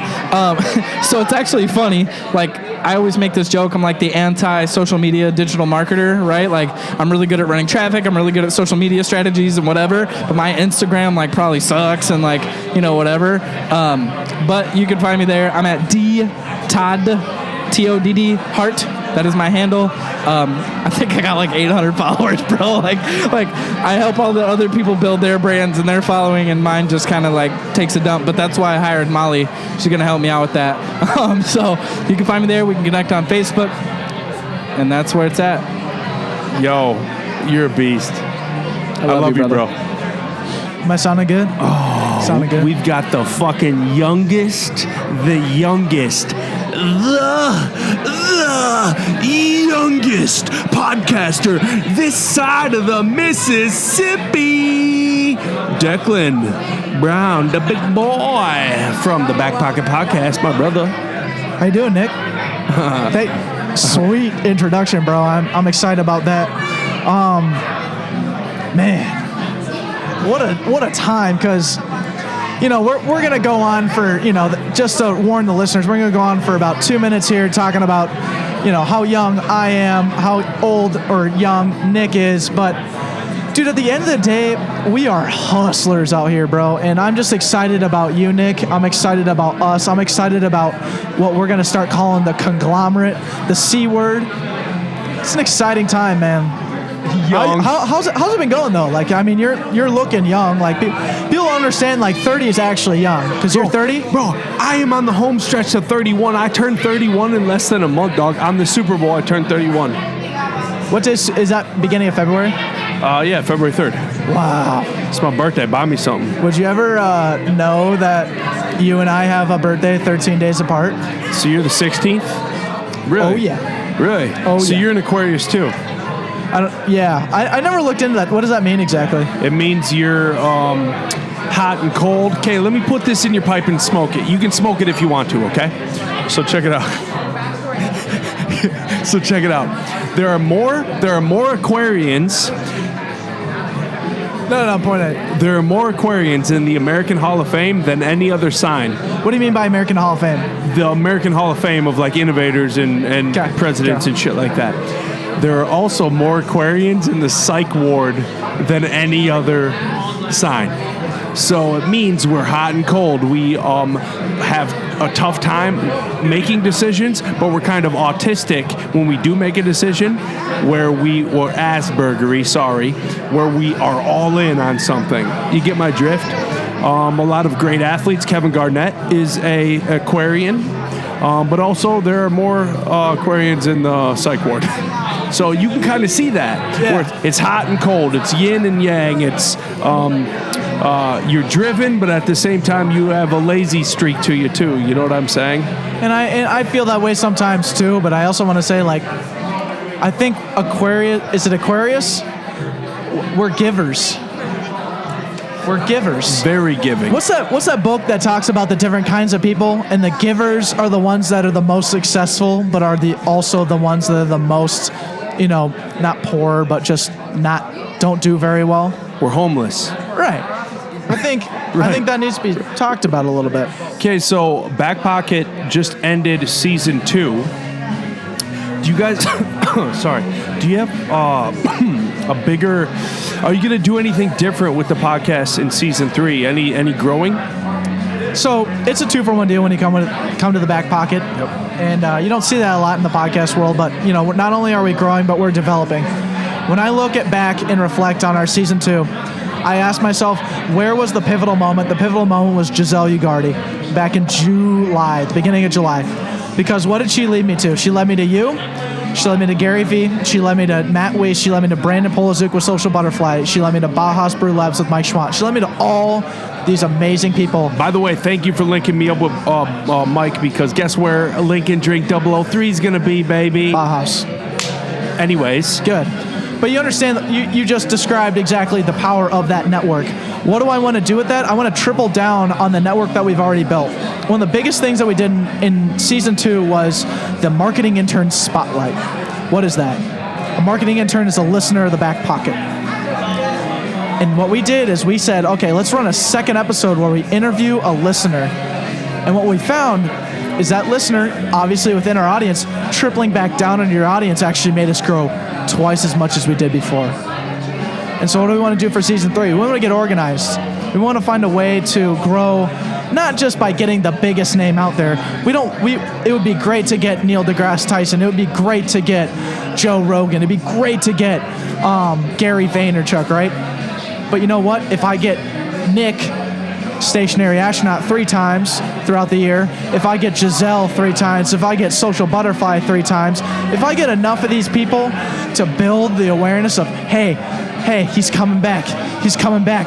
This guy's not quitting. This guy's growing every time. If I talk to you, we're talking right now. It's January, remind me, 8th? 8th. It is January 8th. I will talk to you again sometime in March, I bet, on the podcast, on the Back Pocket, and you're going to have a totally different story to tell, but you're only building off what you had previously built. You get my drift? Of course. You see how I use your words? Dude, yeah, you get my drift?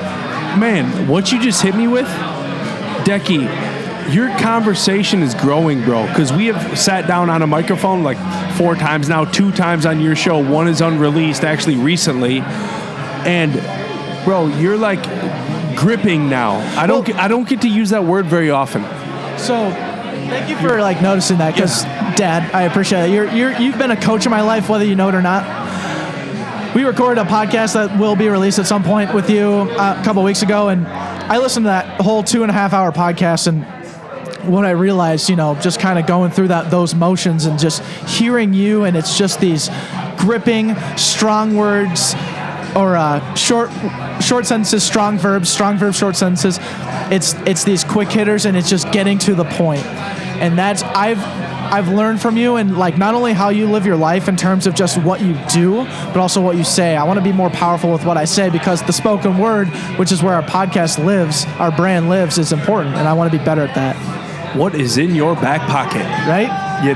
Oh, yeah. So tonight, or to start 2019, what is in Decky's back pocket?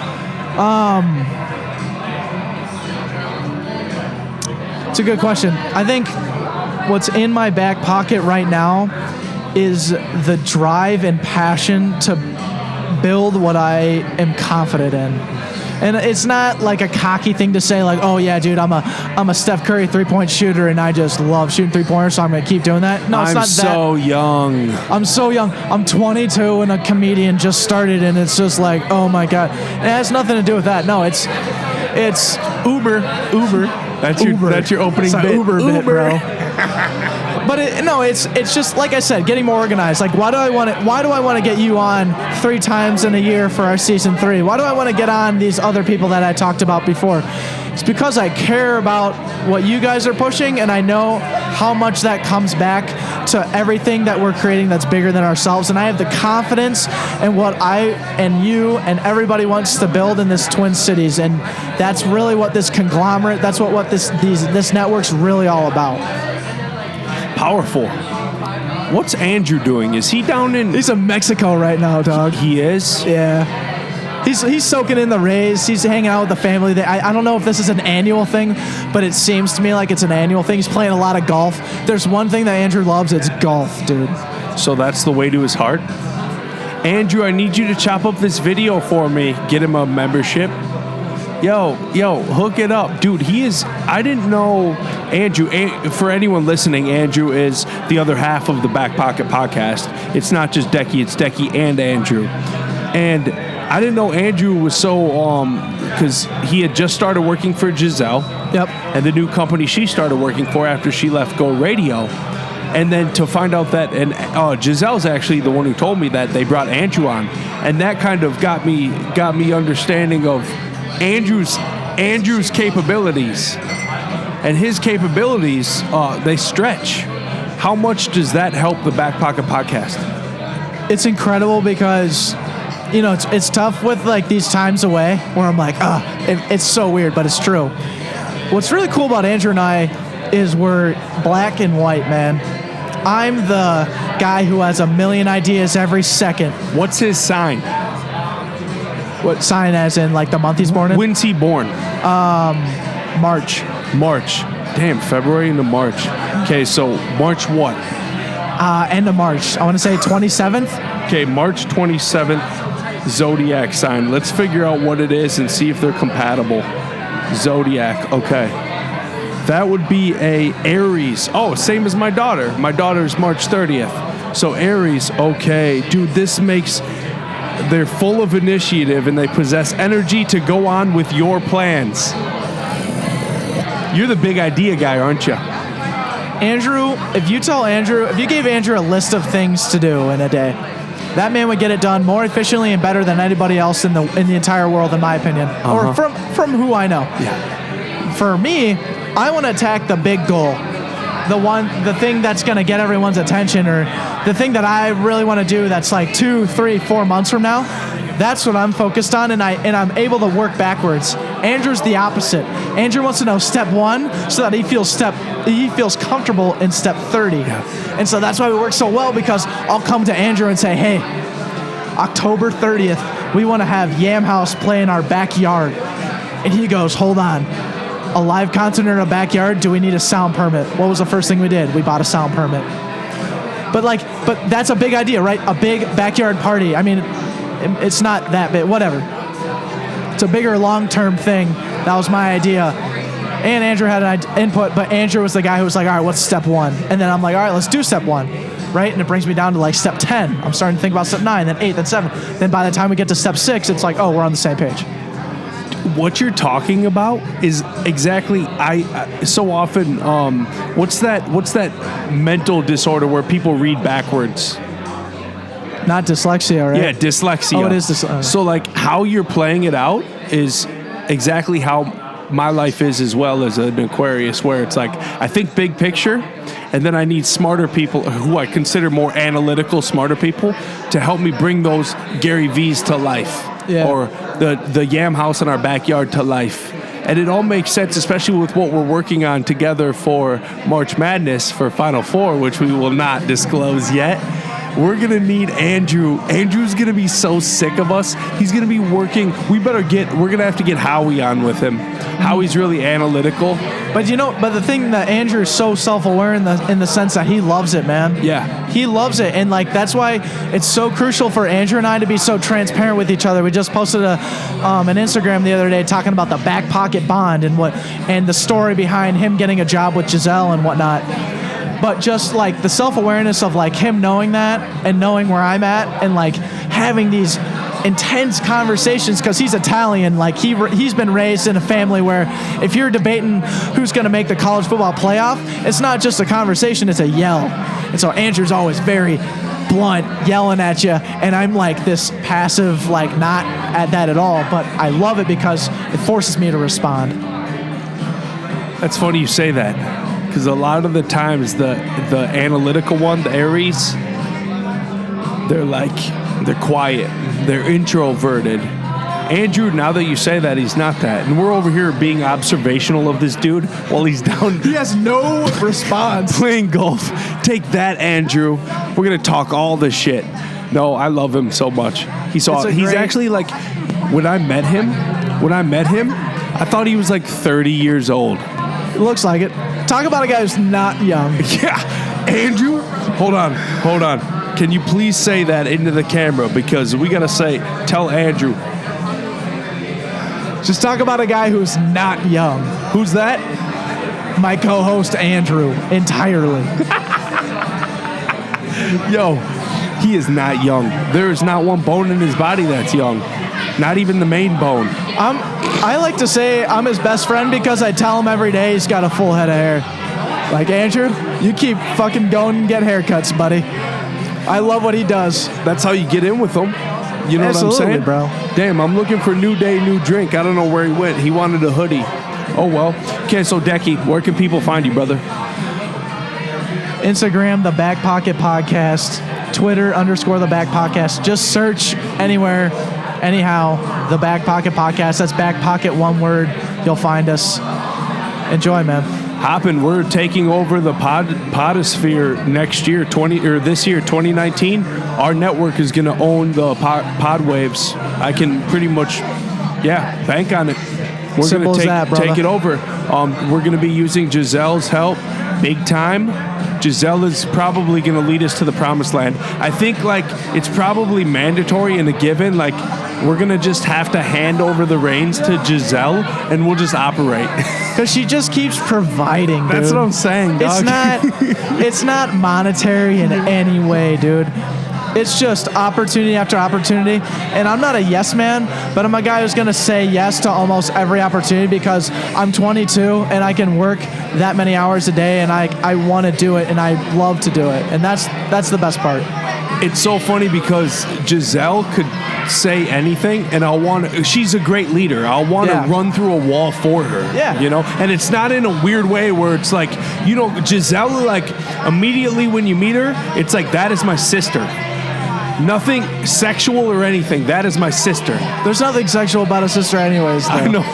Why'd you say that, dude? It's so weird. You fucking blew it, dog. You just brought in sexuality into this conversation. Just didn't need to be there, bro. Whatever. Anyways, onward. That's our girl. That's our sister. Yeah, here we go, ragging on Giselle, and she's not even here. Giselle and Andrew, they having to work together. They got these two knucklehead homeless guys doing a podcast in a bar on a Tuesday night about them. God damn. Just talking all the stuff, all the noise. Oh my God. The noise. One thing though, I gotta tell you though, I gotta say thank you again to the stationary astronaut. Confidence, man.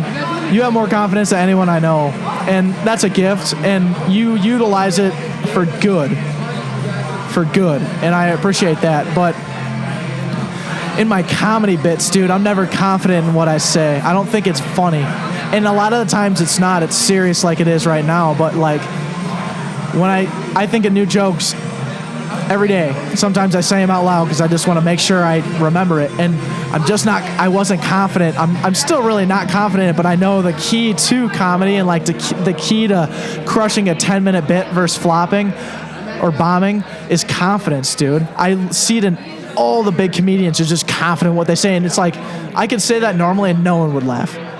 The only way a comedian grabs me is if they're confident. And when they got you there, they can, in a nutshell, say anything. Just time it right, and it's funny. Yeah. You know what I'm saying? Totally. Even the most mundane thing, if they say it at the right time, everyone's cracking up, slapping their knees. You know? Just like you, like, I'm over here being serious, and you bring it to a joke, and it's like got me dying. The timing, dog. The timing. Yeah. And that's where, with your Uber bit, it was so impressive with your first time on stage. Your timing, you went right into, what was the person's name in the crowd? Right away? Craig. Fucking Craig, dude. You just gave this guy the name Craig. His name wasn't Craig. But it was at the end of the night, everyone was calling him Craig. But that's because you brought it there. Your timing was on point, bro. I was very impressed. Like, it did not seem, and I that's what I do every single day. I am watching, I am observing comedy because we're booking comedians. You know what I'm saying? You do it the most, and that's why, like, I looked up to you and really saw, and I didn't really listen to what you said because you don't post enough on Instagram, but, like, I watch what you do, and I knew right away, like, I need to really watch what this guy does, because the first time I ever met you was after you threw the biggest event of your life, and we got to go up to Gary V's penthouse and eat his pizza. Oh, I forgot about that. Right? And, like, the first time I ever met you was I got to know you. You know what I'm saying? Like, I was giving you shit on the way to the elevator up to the penthouse because you're wearing a NASA hat, and I'm fucking Snapchatting it saying, NASA doing great things for this world. And just saying that over and over and over again. Nick maybe met me once. I didn't. Giselle introduced me to you at the bar at the after party. Right. You're not going to remember that guy. Dude. And then that's right. We went and ate all Gary's pizza. That's my favorite part of the story. Like, when I tell that, I was like, yeah, I was up for 24 hours one day. Have you heard this story before? Oh, you got... Listen to this, dude. Okay, so we get Giselle on the back pocket. The game-changing pivotal moment of our season 2. Go back and listen to it. She's like, yeah, I'm opening for Gary V in August 3rd.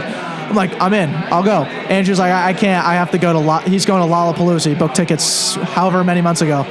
And so I asked my buddies, I'm like, hey, Gary V's in town. Like, I'm going. I don't know where Rochester is. Dude, I think Rochester is 20 minutes away. I go to work at 4 a.m.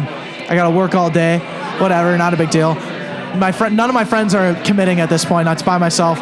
I pack my bags at 4:30 and I drive down to Rochester. I am on my way, kind of knowing it's south, and I just like type it into Waze. I'm like, oh, F, this is an hour and a half away, whatever. I go there. I barely see Giselle. I see Giselle's like last 2 minutes, and that's why I showed up.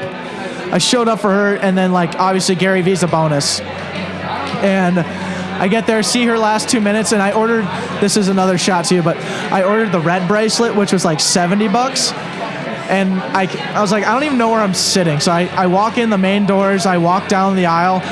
I'm like, blue, gray, white. I'm like, God, where the F is the red zone? So I'm like, whatever. There's an open spot on the end. I sit down. Next person up. Yeah, no, we'll be announcing. It was like Rachel Peterson for like 10 minutes. And then now we're announcing Gary V. And it was like loosely packed at the time. Wasn't nothing. So you announced Gary V.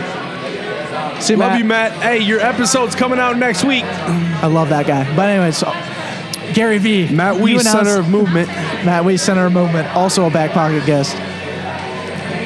So I'm sitting, you come out and announce Gary V. By the way you looked that night was like so opposite of what you normally look like. I was like, this guy's such a douche, and like Gary V's making fun of you, your haircut. I'm like, God, this guy's so douchey looking, and I don't look like that at all, so that's good.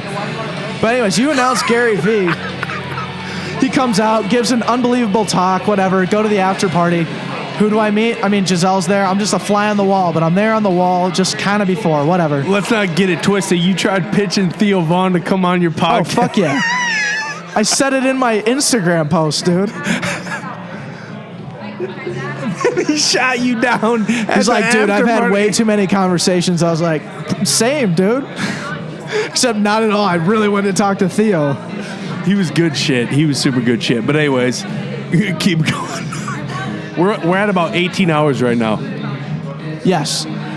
So after party, Gisela invites me. I get in, whatever. Was Yam House on at the point or no? Good point. Good segue. Not yet? Yes. I'm in the after party little bar area. I'm a fly on the wall. I don't know anyone there. I came by myself. Run into this guy, whatever. Start talking to him. It's Seth from Yam House. I ended up introducing myself to every band member of Yam House individually before I even ever knew they were a band, because they're all just hanging around this stand with their shirts, and I had no idea what they were. And like I just introduced myself, and then once I figured out, I was like, oh, this is the band. And then they went on. Yam House plays. They crush it. During that time, I meet you. You're like, this is the best night of my life, looking like a douche, wearing the NASA hat and like a tuxedo. It's like, bro, get it together. I introduced, like, you and I get introduced at some point. Like you said, whatever, who knows if you remember or not, but I'm just some random guy at the bar at that point. I meet Yam House, I meet you, I meet Dr. Matt Wiest. Like, I met Theo Vaughn, I pitch him on the podcast, he says no, but before that I talked to him for easily 10 minutes about bird dogs. He hung out with us all night. Yeah, he was like a total bro. But like, if you think about the extent of what I just said, that's like 4 podcast guests, and then seeing Gary V, who's just, giving me the confidence to do what I really want to do. And then Theo Vaughn, my first comedian where I was like, I love what this guy does. I love what this guy does. Plus, he killed it that night. Yes, and he crushed. Holy shit. You know what I'm saying? So like, my comedy like career and what I want to do was sparked from that night. Gary V gave me the confidence to what I was already doing, and then I fueled what I was already doing with 4 guests, each individually met that night. Your network grew, man. That's why I respect you, dude. That's why I look up to what you do all the time, because I get that mentality, dude. No one just goes out that far out of their way to get Gary V down in Rochester. Think about how small and minute of an impact that makes on a grand scale. Not to shit on what you did, but just think about that, dude. You did something that no one else thought of, and it was so much bigger on a bigger scale outside of the little city of Rochester. Yeah, bro. And to think that an Aquarius fucking did it, dog. A fucking Aquarius, man. Fucking Aquarius. We're lunatics. Shout out to the Aquarius. Okay, so the night didn't stop there, though. And then we went out to some bar after that. You and Giselle and like all of us went out, and then we went to some other bar. I met DJ D-Mill. I met Bo, which is so funny because he also didn't remember that I met him. He was like introducing me for the first time. I was like, no, I met you at this bar at 2 a.m. He's like, oh yeah, right. I don't remember that. Again. But then we go back, and I think like you had just got a text from D-Rock or something saying like, hey, pizzas are up in Gary's suite, room this, like, let's go. Or he might have already given you the room, I don't know, but we went up there and ate pizzas, and that was great.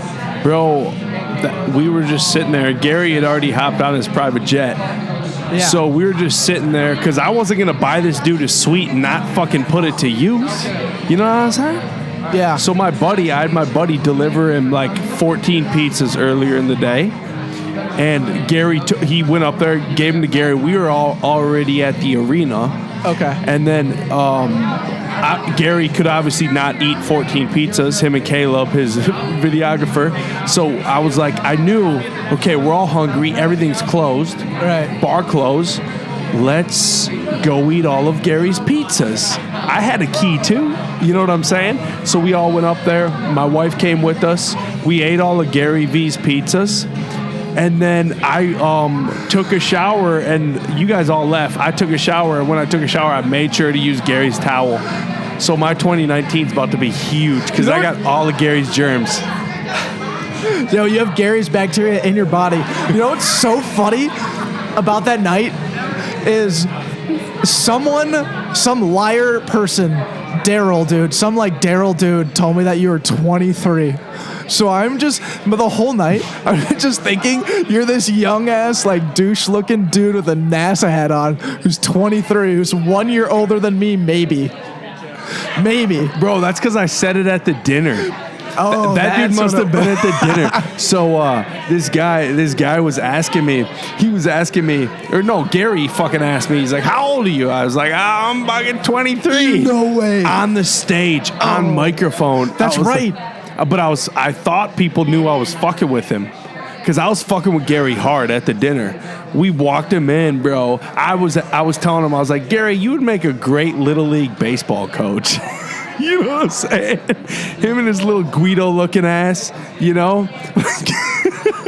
Like, I'm telling you, Decky, we got to start tweets. Hey, Brandon, we got to start tweet storming Gary and telling him that he needs to start coaching Little League baseball. What we'll do, I'm telling you. I'll like crop out a picture of his face, put it on a black matte background. I'll take exactly what you just said. I'll overlay it over a Headliner app subtitle looking Instagram, and I'll just like change the pictures and like add like a Little League, make Gary look like a Little League baseball coach. Tweet that shit at him. He'll find it.